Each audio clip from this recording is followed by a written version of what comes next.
Bonjour Yannick Jadot. Bonjour. Merci de répondre à mes questions de confiance ce matin, à moins d'une semaine du premier tour des élections présidentielles. Vous êtes le candidat Europe Écologie Les Verts à la présidentielle, écologiste, de gauche, pro-européen. Et ce paradoxe, on n'a jamais autant parlé d'écologie en France, de réchauffement climatique, de menaces énergétiques, de gaz, de pétrole. On n'a jamais autant parlé d'écologie et pour autant, eh bien, dans toutes les études, vous plafonnez, vous êtes donné autour de 6% des intentions de vote en 6e position. Alors, on va prendre le temps de comprendre vos priorités, mais je voudrais qu'on commence par la guerre en Ukraine, qui accélère aussi d'ailleurs notre prise de conscience de la dépendance au gaz, au pétrole et pour certains de nos voisins au charbon. La guerre sur place et puis les conséquences ici. Il y a eu cette découverte du massacre de Boutcha et le Premier ministre polonais considère que c'est un tournant. Il interpelle les autres Européens, il interpelle y compris Emmanuel Macron et il lance: il ne faut ni négocier ni discuter avec les criminels. Les criminels, ils doivent être combattus. C'est littéralement un appel à aller nous-mêmes combattre. Est-ce que vous entendez cet appel-là ? Il y a des atrocités terribles. Et vous savez, je pense être le seul candidat dans cette élection présidentielle qui a eu cette constance vis-à-vis de Vladimir Poutine. Ça fait 20 ans que Vladimir Poutine est un criminel de guerre. Vous avez été le premier d'ailleurs à utiliser l'expression parmi les candidats à la présidentielle. Ça fait 20 ans qu'il organise des massacres, des atrocités. Ça a d'abord été en Tchétchénie, puis ça a été en Syrie, c'est aujourd'hui en Ukraine. Et donc aujourd'hui, la seule mesure que les Européens doivent prendre pour que cessent ces atrocités, c'est l'embargo sur le gaz et le pétrole russe. Les Européens, tous les jours, malgré les atrocités, donnent 800 millions de dollars à Poutine. 800 millions de dollars. C'est ça qui est le carburant de la guerre en Ukraine. Donc c'est ça qu'il nous faut faire. Mais on va revenir aux sanctions, à cette question du gaz. Mais là, c'est carrément un appel à combattre. Est-ce qu'à un moment, on n'est pas en train de s'habituer finalement à cette guerre, alors que ce que dit le Premier ministre polonais, c'est on ne peut pas juste mettre un petit drapeau polonais ukrainien derrière nous et ne pas y aller, quoi. Vous avez raison, mais je ne pense pas que la Pologne appelle à mener la guerre en Ukraine contre la Russie. La Pologne, c'est bien, fait partie de l'OTAN. À partir du moment où l'OTAN engagerait la guerre contre la Russie, on a le risque, évidemment, d'une internationalisation du conflit, et y compris, c'est l'OTAN avec des pays détenteurs de l'arme nucléaire contre la Russie, détentrice de l'arme nucléaire. Donc, ce qu'il faut aujourd'hui, c'est tout faire pour cesser ces atrocités, ces crimes de guerre qui sont perpétrés depuis le 24 février. Depuis le 24 février, il n'y a pas de surprise. On monte en indignation parce qu'on a les images, qu'elles sont abominables. Mais ce n'est pas avec la découverte de ces crimes qu'on a appris qu'il y avait des hôpitaux pédiatriques qui avaient été bombardés, des centres culturels où les personnes se réfugiaient qui ont été bombardés.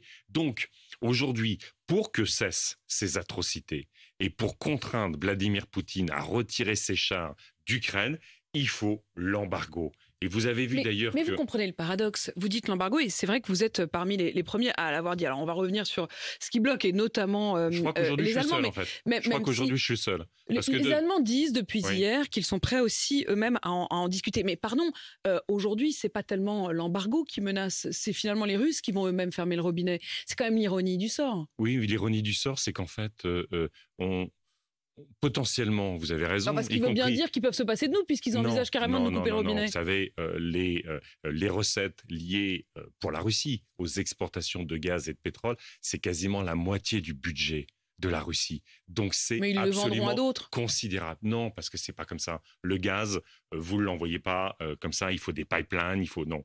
La Russie est très dépendante de l'Europe pour financer son budget. Donc, il faut faire ça. Et puis, ce qu'il faut démontrer dans ce moment-là, il faut à la fois démontrer notre solidarité vis-à-vis des Ukrainiens, donc agir, expulser quelques diplomates russes. Enfin, sérieusement, c'est de la blague. Enfin, on peut en faire. L'ambassadeur de Russie en France qui est convoqué. Waouh, l'ambassadeur de Russie en France est convoqué quand on découvre des charniers autour de Kiev. Tout ça n'est pas à la hauteur. Vous vous rendez compte que, y compris la France, à la différence de l'Allemagne, des Pays-Bas, de la Belgique et d'autres pays européens, n'a pas encore lancé la procédure qui, vous savez, on a une compétence internationale, notre justice. C'est-à-dire qu'en fait, on peut aussi, sur le territoire français, juger de crimes de guerre.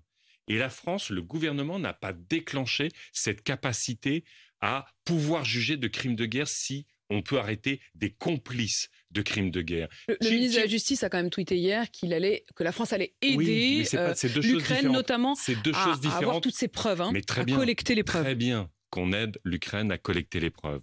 Mais se donner la compétence, y compris de juger des complices ou des auteurs de ces atrocités sur le territoire français, vous comprenez que c'est une démarche supérieure. Vous avez des oligarques russes comme Timchenko, qui est le grand allié de Total en Russie. Total qui continue à rester en Russie, qui a d'immenses propriétés. Total, dont vous avez dit qu'ils étaient complices des criminels, des crimes de guerre. D'immenses propriétés sur le territoire français. Je n'ai pas entendu la justice et le ministère de l'économie saisir les biens de Timchenko. Ce que je veux dire, c'est qu'il y a une ambiguïté. Il y a une ambiguïté. Il nous faut aujourd'hui, encore une fois, si on veut cesser les atrocités, cet embargo et regarder les études qui sortent. Vous avez des études d'économistes qui disent, pour les Français, en moyenne, ce serait 54 € le coût de cet embargo. Et peut-être jusqu'à 100 €. Peut-être jusqu'à 100 €. Ce que je veux dire, c'est que... Mais c'est supportable, on peut prendre ce risque. C'est à l'échelle du pays.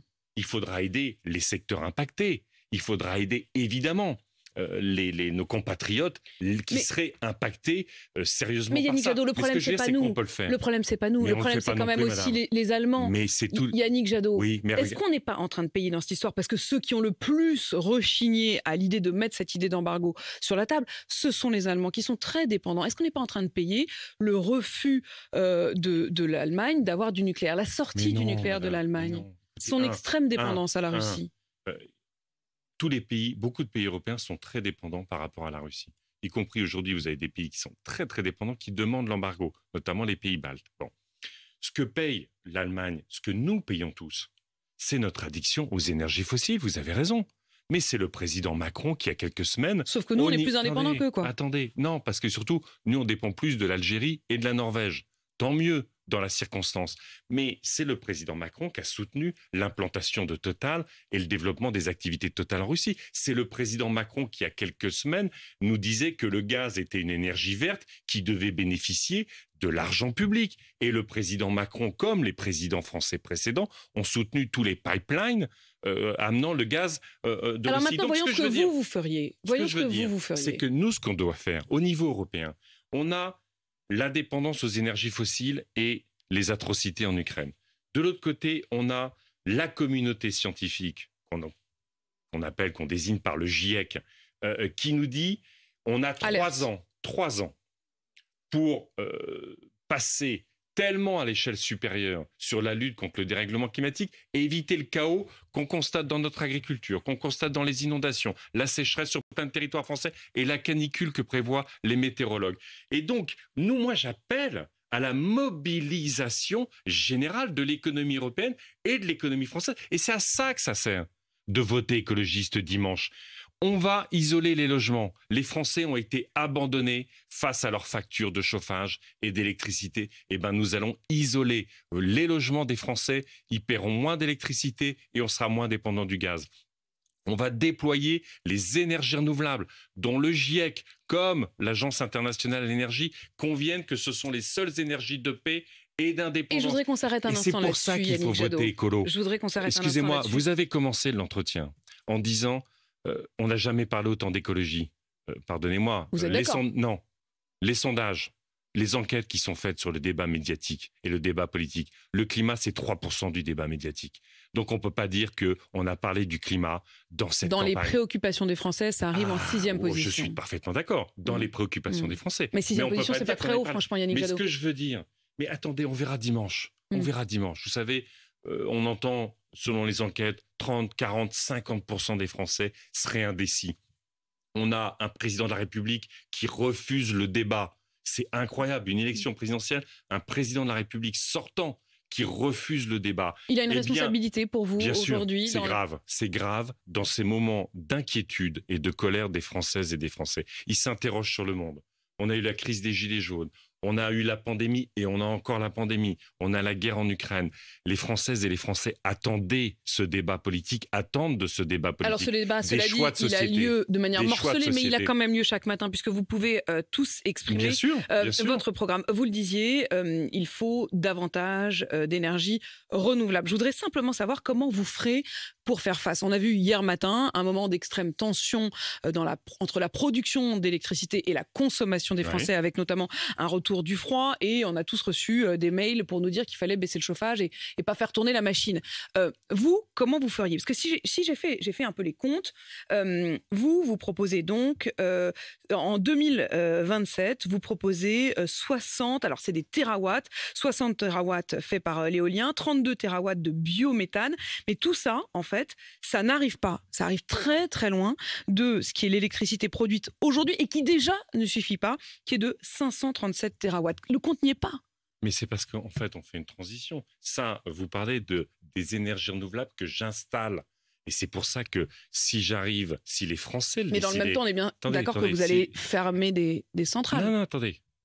Aujourd'hui, le problème de la France, c'est qu'on a 26, 27 réacteurs éteints. Ah bah maintenant, vous regrettez qu'on n'ait pas assez de... Non, mais attendez... Là, vous voyez bien qu'on subit, subit. Vous regrettez que nos centrales nucléaires ne tournent pas. Parce que ça nous pose un problème. On a la la moitié de la production électronucléaire qui est à l'arrêt. Donc on a quand même un écolo qui nous dit aujourd'hui. Mais non, madame ce qui est dommage, c'est que ça c'est génial. On est toujours responsable de tout. Quand on alerte sur le dérèglement climatique, on dit « Oh, les écolos, vous êtes catastrophistes ». Quand on propose d'isoler les logements pour anticiper, de déployer les énergies renouvelables, on dit « Ah, vous êtes des dogmatiques ». Et quand la catastrophe arrive, que le parc nucléaire ne fonctionne plus... je ne veux pas vous le reprocher, franchement. Quand le parc nucléaire ne fonctionne plus, parce que la France est le seul pays européen à ne pas respecter ses objectifs en matière d'énergie renouvelable, qu'on a cette obsession, et que d'un seul coup, ça ne marche plus, on dit c'est la faute des écolos. Non, on ne peut pas avoir tous les défauts. On a un parc nucléaire qui est vieillissant aujourd'hui. Donc, mettons le paquet 1 sur la réduction de nos consommations. C'est bon pour le pouvoir d'achat, c'est la santé des ménages. Vous avez 12 millions de Français qui aujourd'hui ne se chauffent pas convenablement. Donc, c'est aider ces Français, c'est aider tous les Français. Et on déploie les énergies renouvelables. Le rapport du GIEC d'hier dit les énergies renouvelables sont 4 fois plus efficaces pour lutter contre le dérèglement climatique que l'énergie nucléaire. Parce que l'énergie nucléaire, si on veut reconstruire des centrales... Ils ne disent pas grand-chose sur le nucléaire, en vrai, quand on regarde leur rapport. En tout cas, ils ne pointent pas du doigt le nucléaire. Le projet d'Emmanuel Macron, c'est de nouveaux réacteurs nucléaires en 2040-2045. Ça n'aide pas les Français sur leur facture de chauffage. Ça n'aide pas... Vous savez qu'on a un quinquennat d'Emmanuel Macron condamné 2 fois par la justice de ce pays pour inaction climatique. Donc si les Françaises et les Français veulent qu'on agisse enfin pour le climat, il faut voter Jadot dimanche, parce qu'on a le seul projet qui prend à bras-le-corps et qu'en fait de l'innovation pour notre économie, qui mobilise les jeunes, sacrifiés pendant ce quinquennat, qui crée de la justice sociale et allège les contraintes de pouvoir d'achat des Français. Et je voudrais qu'on puisse aussi revenir d'ailleurs sur vos propositions, y compris sur les institutions. Mais un dernier mot là-dessus, parce que dans votre programme, vous promettez une incitation financière à la mobilité douce. C'est quoi la mobilité douce? Quand vous prenez par exemple, moi je veux que les frais de covoiturage soient pris en charge par les entreprises. Vous savez, aujourd'hui, quand vous prenez les transports en commun, une partie de ce que vous payez est remboursé par l'entreprise. Dans la loi... Ça, je sais, vous me l'avez déjà expliqué la dernière fois.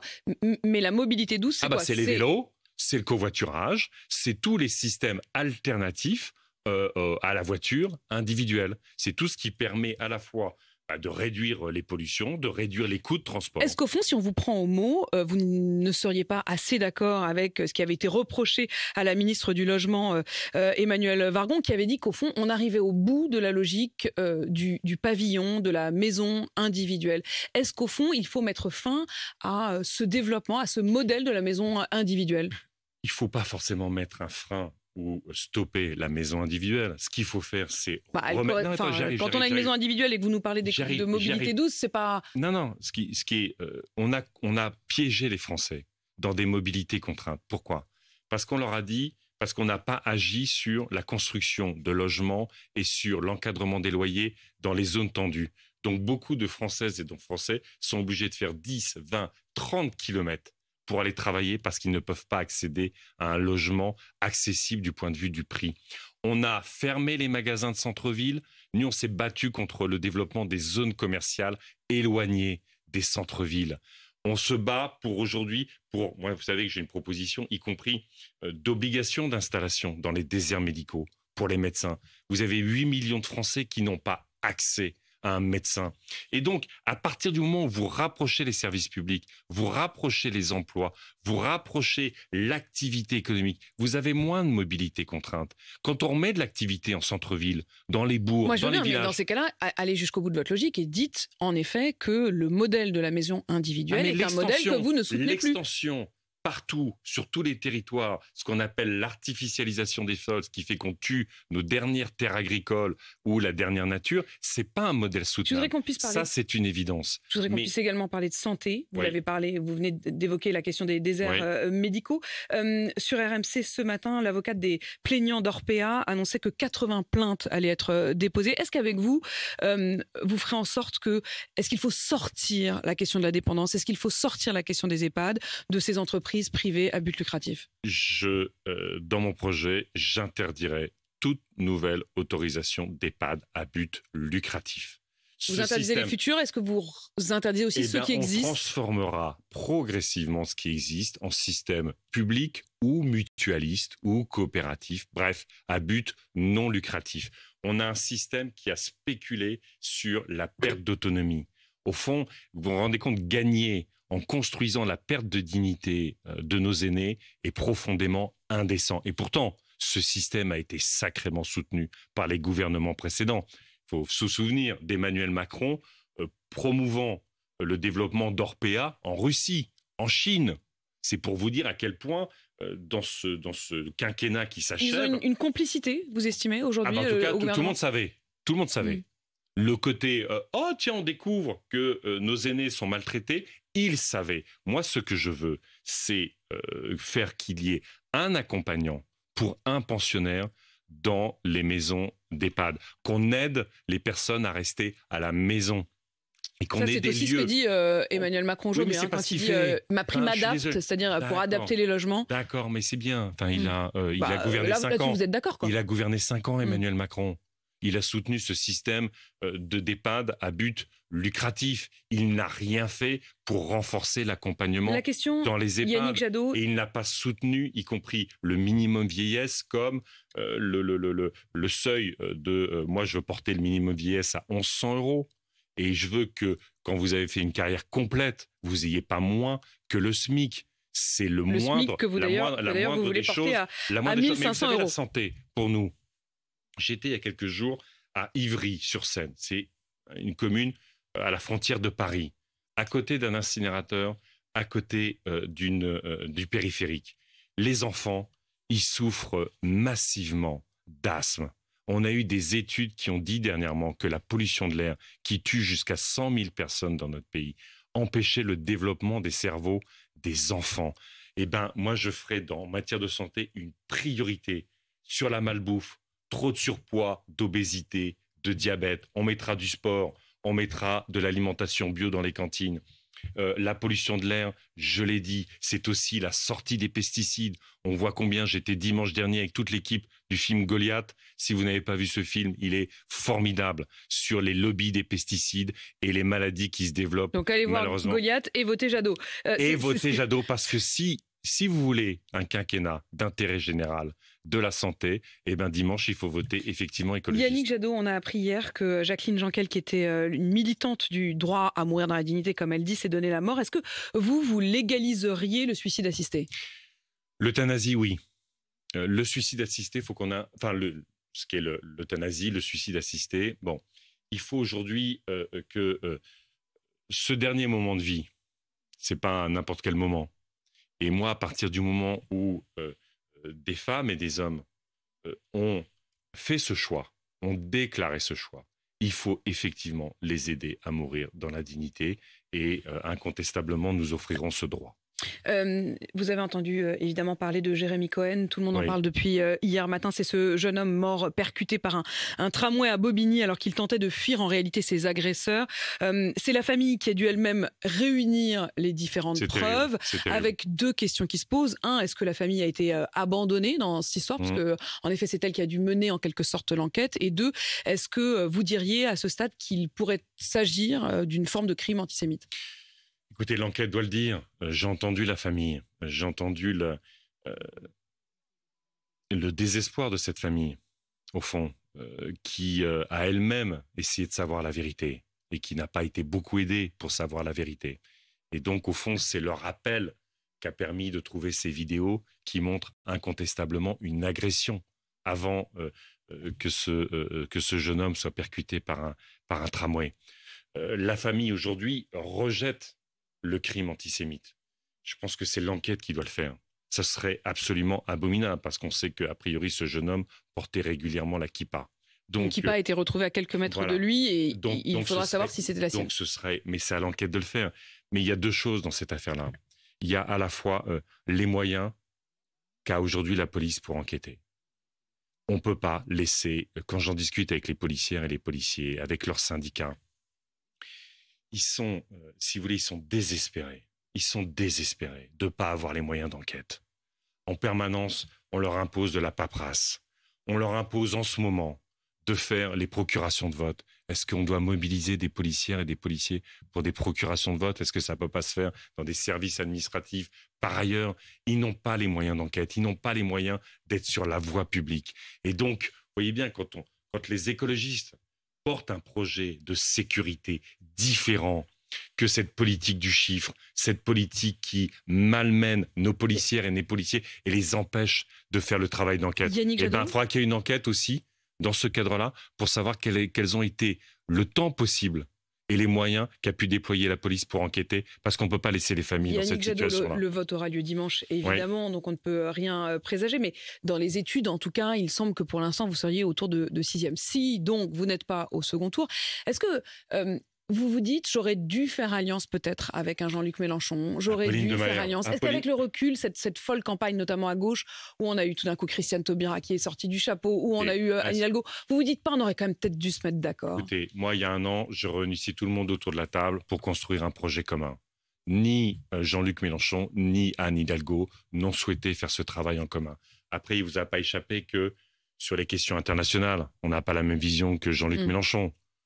Qui même nous fait des discours, tout ça pour masquer ses arrangements, y compris avec les crimes de guerre perpétrés par Vladimir Poutine depuis des années. Est-ce que de Jean-Luc Mélenchon, vous diriez aussi qu'il est une forme de complice de ces crimes de guerre? Non. Sur l'Europe, vous avez quand même deux projets très différents. Au fond, le projet de Jean-Luc Mélenchon, c'est qu'il n'y ait quasiment plus d'Union européenne. Est-ce que dans le monde d'aujourd'hui, on peut, vis-à-vis des dictatures, des grandes puissances économiques comme les États-Unis, des GAFAM, et pour gagner sur le climat, qui est le grand sujet de l'humanité. Mais quand je vous écoute, je me dis que presque entre Emmanuel Macron et Jean-Luc Mélenchon, vous seriez plutôt du côté d'Emmanuel Macron. Je suis écologiste. Mais non, regardez, Emmanuel Macron condamné 2 fois pour inaction climatique. Je veux dire, Emmanuel Macron nous emmène vers le chaos climatique. Donc il faut voter écologiste dimanche. Et puis, vous parliez du deuxième tour. Mais on a déjà eu, vous l'avez dit, on a eu du mal sur cette campagne électorale. Je dis aux Françaises et aux Français, ne vous laissez pas voler votre premier tour. Votez pour vos convictions, votez pour construire le vote écolo. C'est un vote efficace, c'est un vote de conviction. Et vous savez, c'est ça la Ve République. Au premier tour, on choisit. Au deuxième tour, on élimine. Ne vous laissez pas voler le premier tour de cette élection présidentielle. Yannick Jadot, ne vous laissez pas voler cette élection. Vous êtes donc le candidat Europe Écologie Les Verts à la présidentielle. Écologiste, c'est un grand rassemblement des écologistes. Merci d'avoir répondu à mes questions de confiance.